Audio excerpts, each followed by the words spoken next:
Bienvenue, mesdames et messieurs, à cette émission Appel de l'Aurore.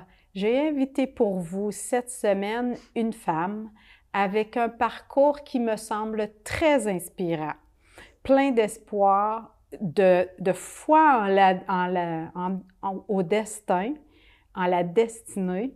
Je vous présente Vianney. Bonjour Marie-Josée, enchantée et merci beaucoup de m'inviter. Vianney, je voudrais bien dire ton nom de famille, mais je vais te laisser le dire. J'ai peur de m'enfarger. Vianney Cárdenas Schulenburg. Alors, le premier de tes noms est le nom de ton père, Oui. nom de famille, et le deuxième? C'est le nom de famille de ma mère. C'est une tradition de ton pays. D'où viens-tu, Vianney? Je suis née au Mexique, dans la ville de Mexico, et la famille de ma mère est d'origine allemande. C'est pour ça que le nom de famille Schulenburg, c'est un nom allemand. Alors, vous avez vécu dans ta famille, il y a toute une tradition de déménagement, parce que là, tu es maintenant ici au Canada. Tu es citoyenne canadienne? Oui, ça fait longtemps. Oui, je suis citoyenne canadienne avec mes enfants aussi, mon mari aussi. Alors, tu nous parles de ton parcours. Toute petite déjà, tu as déménagé. Oui, je suis née au Mexique et à 17 ans, je suis déménagée aux États-Unis, à San Diego, pour étudier à San Diego dans l'Université de Californie, en San Diego. Et j'ai resté là pendant 7 ans. J'ai étudié là, toute la famille a déménagé aux États-Unis. Et après ça, je me suis mariée, donc j'ai retourné au Mexique, à la ville de Mexico. Raconte-moi, là, tu as étudié à San Diego parce que toute ta famille était déménagée là pour les affaires de ta famille. Ta famille avait une entreprise. Oui. C'est la raison pour laquelle vous avez déménagé. Exactement. Et ma famille avait des bateaux de pêche. Donc, tout était fait entre la Baja Californie de Mexique et les États-Unis. Donc, on a déménagé là. Et après ça, on a décidé Moi, j'ai décidé de me marier avec Roberto, qui est mon mari, que je connais depuis l'âge de 11 ans. Oui. Alors là, tu as entretenu pendant toutes ces années d'études et tout le temps que tu étais aux États-Unis, tu as entretenu une relation avec ton ami d'enfance, un jeune garçon de ta rue. Oui, exactement. De ton village. Oui, lui, il était mon voisin, juste en face de chez moi. Et je l'ai connu, on est devenus de très, très bons amis. Et après ça, c'est sûr qu'on s'aimait beaucoup. Vous avez été séparés? Oui, on était séparés. Et on essayait de garder du contact, mais c'était un peu difficile. Et après, quand j'étais en train de finir l'université, il a décidé d'aller me visiter. Et tout de suite, il m'a demandé de me marier avec lui. Donc, j'ai dit oui. Et tu as accepté? Oui, bien sûr. Pourtant, tu vas avoir connu d'autres garçons intéressants à l'école. Non, pour moi, lui, c'était le premier, c'était le seul. C'était le premier et c'était le seul. Bon, Exact. Quelle histoire d'amour. Alors là, ça t'oblige à retourner vivre au Mexique parce que lui, il est établi là-bas. Il a, à ce moment-là, un travail? Oui, il avait une compagnie de plastique au Mexique avec son frère. Donc, moi, j'ai retourné au Mexique. On a habité là pendant 7 ans. Et à ce moment, on avait déjà 12 enfants. À ce moment, il y avait 4 et 5 ans. Et moi, je voulais habiter dans un endroit plus tranquille. Le Mexique, c'était inquiétant? C'était une ville très grande et avec beaucoup de trafic. Et il n'y avait pas beaucoup de choses à faire avec les enfants, comme à l'extérieur. Il n'y avait pas beaucoup de nature. C'est une ville immense maintenant. C'était à Mexico? Dans la ville de Mexico, oui. Dans un quartier bien précis? Oui, exactement. Mais on était bien, très bien au Mexique. On avait tout qu'on a besoin. Mais moi, je voulais une vie plus tranquille. Pour les enfants. Pour les enfants. Et avec la pollution, les enfants étaient malades très souvent. Oui. Et on a décidé, moi j'ai convaincu mon mari d'aller visiter quelques endroits. Ce que femme veut, Dieu le veut. Exactement. Mais ça m'a pris quelques temps, mais oui, on a finalement arrivé, on a pris la décision de déménager au Canada. Et mon beau-frère habitait au Québec depuis beaucoup de temps. Et lui, il nous avait dit, pourquoi pas Québec? Et j'ai dit oui. Pour moi, c'est parfait. Pourquoi pas? Tu es venu visiter avant? Non, pas moi. Roberto, oui. Roberto, okay. il était ici. Oui, il était déjà ici. Mais moi, non. Mais de toute façon, je savais beaucoup sur Québec. Oui. C'était intéressant pour moi. Et on a pris la décision de faire toute la documentation, d'avoir une résidence permanente avant de venir. Et on a appliqué, on a fait toute l'application et on a reçu la résidence permanente avant de déménager au Québec. Et on a déménagé au Québec l'année 97. Quand même, oui. C'est tout un saut vers l'inconnu. Et là, oui, dans ta préparation, Vianney, est-ce que tu apprends le français? Moi, je parlais anglais, mais je parlais rien de français. C'est ça? Pas du tout, même 2 mots. Je savais oui, c'est tout. Et on arrive, bon? Mes Au moins, enfants pas non. Oui. Mes enfants arrivent aussi à l'âge de 5 et 6 ans. Et ils parlaient un peu d'anglais, espagnol aussi, mais rien de français. Et on arrivait le mois d'août, les enfants commençaient l'école le mois de septembre. Déjà? Tout de suite. Et c'était intéressant. C'était une grosse marche. Exactement. Mais les enfants apprennent tellement rapidement. Ah oui, c'est sûr. Dans 2 mois, ils commençaient à parler. Dans 6 mois, ils parlaient parfait. Ah maintenant, oui, quand même. Ils n'ont pas aucun accent. Non, pas aucun tout. accent. Ils sont complètement québécois, les deux. Très québécois. Ils vivent encore au Québec. Oui, ils vivent au aussi. Québec. Ils vivent, les plus vieux, Roberto, il habite à Saint-Jean-sur-Richelieu. Le plus jeune, Alejandro, il habite à San Bruno de Montarville. Il a décidé de rester dans la région de Montréal. Parce que vous n'êtes pas resté tellement longtemps dans la région de Québec. Et on arrivait en première à la ville de Québec. On habitait là pendant 1 an et demi. Et après ça, mon mari a eu une offre d'emploi à San Bruno de Montarville. Okay, on a pris la décision de déménager une autre fois. Et on a resté à San Bruno de Montarville jusqu'en 2016. Longtemps. Mais quand même, oui, ça a été beaucoup d'années. Ça a été plusieurs années. Et toi-même, tu as réussi à trouver du travail dans cette région-là? Oui, mais nous, les deux, mon mari et moi, on a commencé à travailler. On a travaillé. Moi, j'ai travaillé beaucoup dans les ventes internationales, surtout l'exportation. Et Roberto travaillait dans différentes sortes des emplois de direction, des ventes aussi. Et moi, j'ai resté beaucoup de temps dans différentes compagnies. Et dans un moment, dans l'année 2016, on a pris la décision de passer plus de temps au Mexique pour que Roberto ait l'opportunité de passer plus de temps avec ses parents. Et sa mère était un peu délicate de santé. Et moi, je travaillais dans les deux. J'ai travaillé un peu au Mexique, j'ai travaillé au Canada et avec une compagnie canadienne. Mais ça me permettait de voyager. Donc, j'ai passé une partie de l'année ici, une partie de l'année au Mexique, pendant 6 ans. Pendant 6 ans? Oui. Et puis, Roberto, lui, était plus souvent au Mexique à partir de 2016, oui, il a commencé à travailler au Mexique. Et donc, il restait plus tout le temps au Mexique pendant 6 ans. Il a travaillé au Mexique pour le gouvernement du Mexique. Donc, il restait tout le temps au Mexique. Et moi, j'étais dans les deux. Donc, Vianney, ton histoire, c'est sans cesse un commencement, de commencement en commencement. Oui.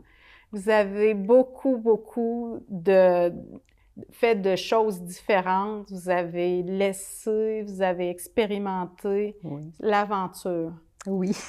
Comment tu gardes la paix, la confiance dans ces moments-là de transition? Nous, c'est la même chose pour mon mari Roberto et moi. On toujours pense que la vie, dans ta vie, il y a un destin pour chacun. C'est sûr que tu peux changer, mais il y a des choses qui arrivent même s'ils ne sont pas planifiés. Il y a ces moments dans notre vie, ça, c'est très, très commun. Ça arrive très souvent. Dans notre vie, quand on a déménagé, les choses commencent à être placées d'une façon qui nous dirige exactement. Qui te laissait comprendre que c'était voulu, oui. C'était pour vous, c'était préparé, puis que vous aviez qu'à suivre le chemin qui s'ouvrait exactement. devant. Bon. C'est la même chose qui est arrivée quand on a pris la décision de retourner au Canada. Vous étiez déjà citoyen. Oui. Vous aviez fait un long séjour au Mexique. Exact. Puis là, vous vous demandiez, est-ce qu'on s'établit ou on revient, oui, c'est ça? Où est-ce qu'on va? Est-ce qu'on revient à San Bruno, oui. proche de mes enfants, ou qu'est-ce qu'on fait? On commence à discerner. Chercher de différentes maisons à différents endroits. Et c'était très bizarre. Tout était comme dirigé à Victoriaville. C'était jamais dans notre map, agenda, dans notre agenda d'arriver à Victoriaville. Tout était vraiment placé d'une façon impressionnante. Comment ça s'est passé, l'arrivée à Victoriaville? C'était vraiment, on cherchait une maison à Sherbrooke et la maison était déjà vendue.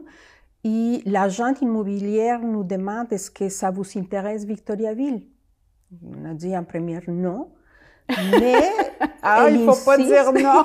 Elle insiste et elle nous avait dit, OK, pourquoi pas visiter cette maison? OK, on a visité une maison, on aimait la ville. On a dit, OK, on va regarder ici. Et tout dans 3 semaines, on a trouvé une maison ici, à notre goût.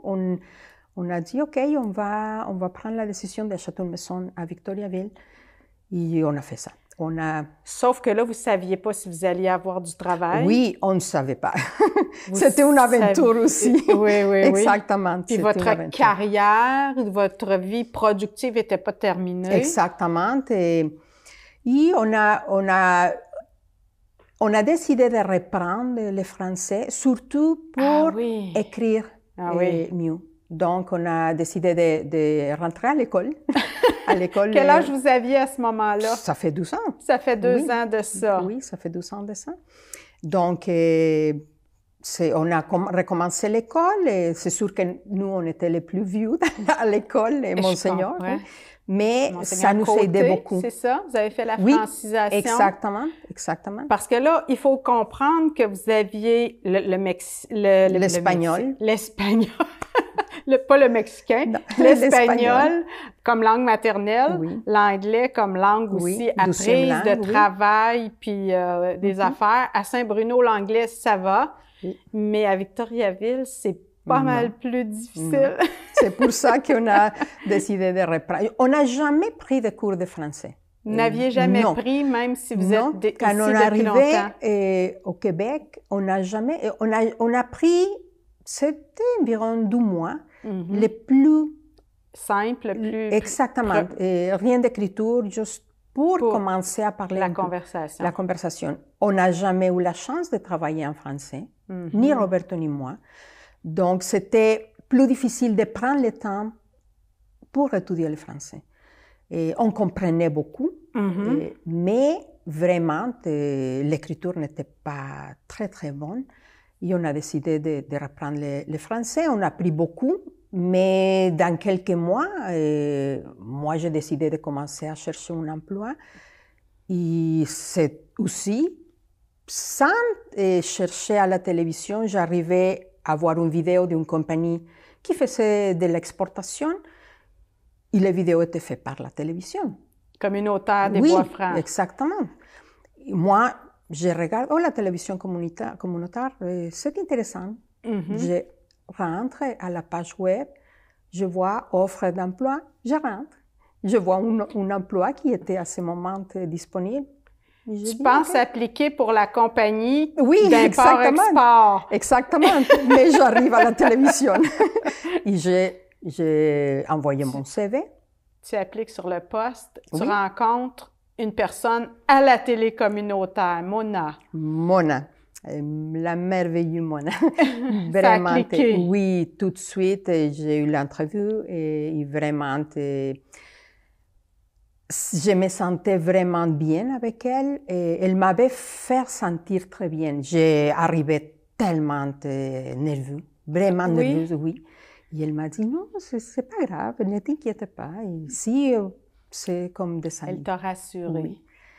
Et oui, elle m'appelait après et elle m'a fait une offre et j'ai accepté tout de suite. Mais c'était pas l'import-export? Non, c'était pas du tout apprendre? l'import-export. Non, il n'y avait rien. J'ai jamais travaillé dans une télévision. J'avais pas aucune expérience dans une télévision, mais qu'est-ce que vraiment, j'aimais beaucoup la façon d'être de Mona, la façon de parler. Elle m'avait fait sentir tellement bien dans la première rencontre.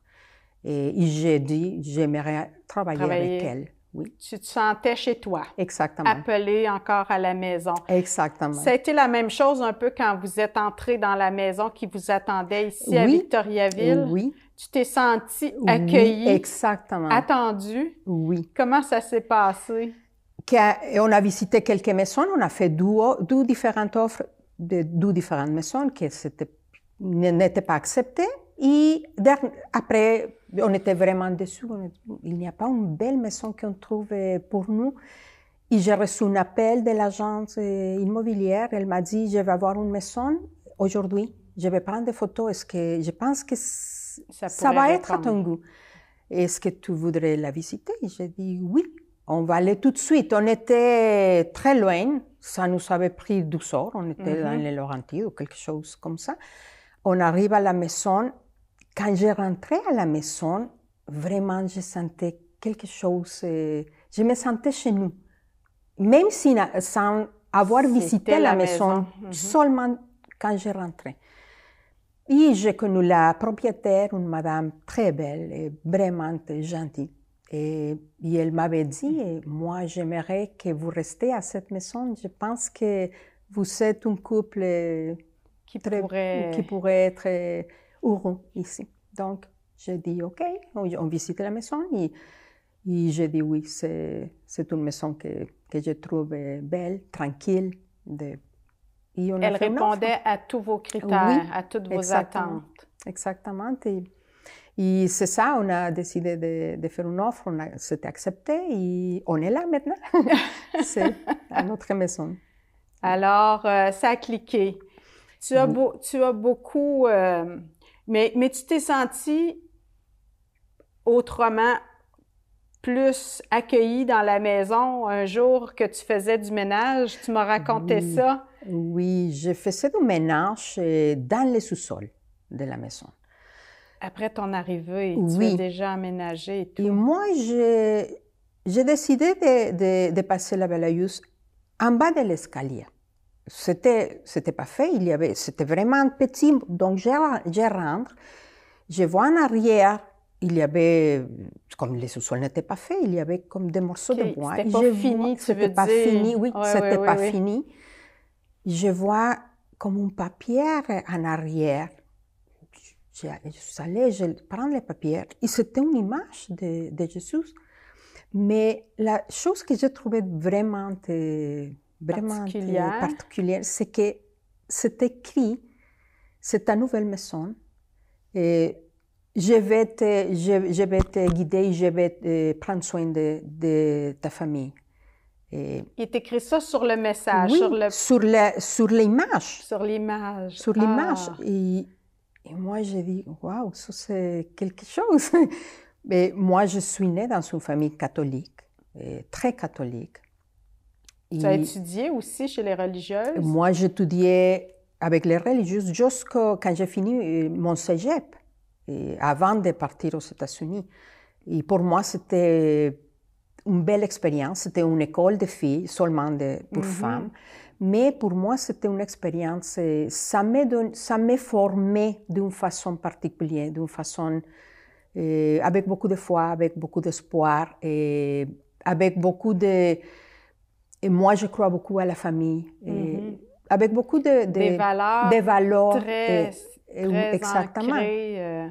Et donc, quand j'ai regardé l'image, j'ai dit, waouh, c'est plus confirmé que nous, on devrait rester ici.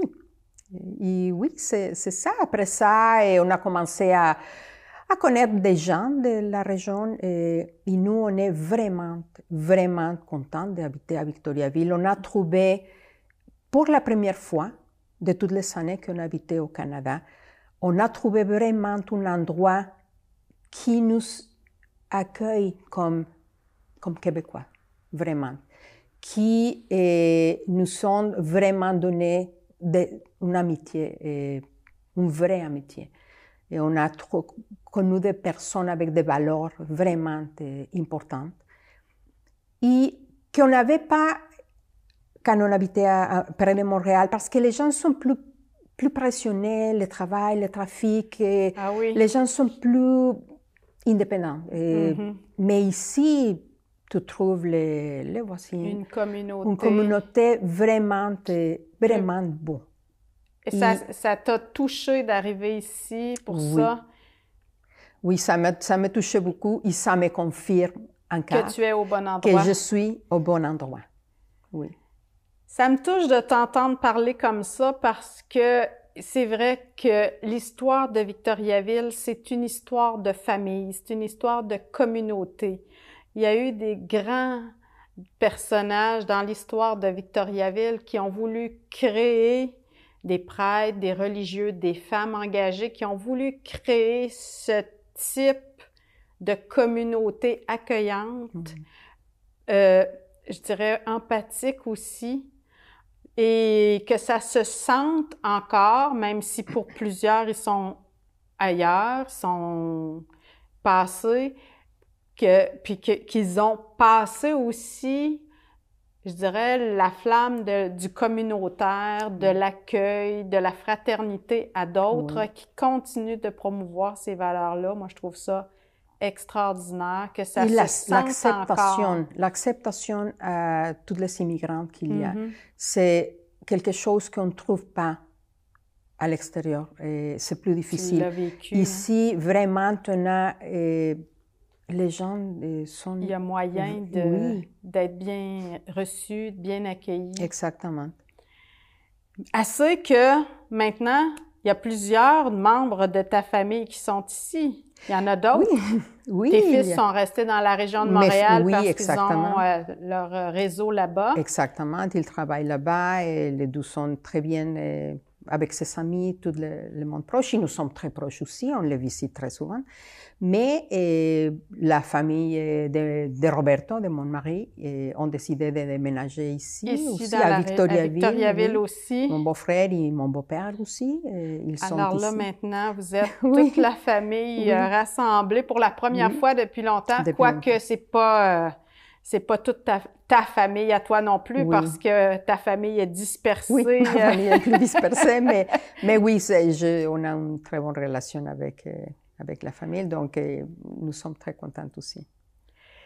Ton histoire, Vianney, c'est l'histoire déclinée différemment de beaucoup d'immigrants, c'est-à-dire des déracinements, des choix, un chemin, parfois qu'on dirait peut-être un peu tracé à l'avance, mais rempli de décisions et de choix qui ont été prises les uns après les autres. Hein? Moi, je salue ta foi en la vie, en la communauté aussi, parce que faire des sauts comme ça à répétition dans ta vie vers l'inconnu, vers des endroits que tu connaissais pas à l'avance, je trouve que c'est un parcours marqué de courage et d'espoir, d'espérance, que ce que tu vas trouver est beau, bon et grand. Merci. Et maintenant, tu es au service, tu es à l'accueil, à la télévision communautaire des Bois-Francs. Merci parce que qui mieux qu'une personne accueillie peut accueillir? Merci. Et tu fais la différence, tu t'impliques aussi de toutes sortes de façons à la télé communautaire. Tu apportes des bonnes idées. Merci. C'est une belle équipe, la télévision Oui, c'est une belle communautaire. équipe. C'est aussi comme une petite famille. Je pense Oui. que c'est un peu ça Oui, qui t'a charmé exactement, aussi. exactement. Ton mari aussi a trouvé du travail. Oui, oui. Tout de suite après moi, il travaille dans une compagnie aussi catholique, s'appelle Zileos, que tu connais très bien Oui, aussi. oui. Oui, lui, il travaille là. Il est tellement content aussi de travailler chez Zileos, avec une belle mission aussi. Je te dis merci. Merci à toi. De ce que tu fais maintenant pour la télévision communautaire. Je te dis merci aussi d'avoir participé à cette émission. Et mes dernières considérations, elles sont peut-être de dire qu'on a des belles personnes qui nous arrivent ici au Québec, au Canada, qui font la différence dans notre quotidien, qui font des sacrifices aussi. Ça n'a pas dû toujours être simple de quitter le confort parce que tu as eu une vie de changement beaucoup. Parfois, c'est des sauts dans l'inconnu. Tu les as faits avec beaucoup de foi, d'espoir. Et puis, c'est une leçon pour moi, en tout cas, de courage et de confiance en la providence.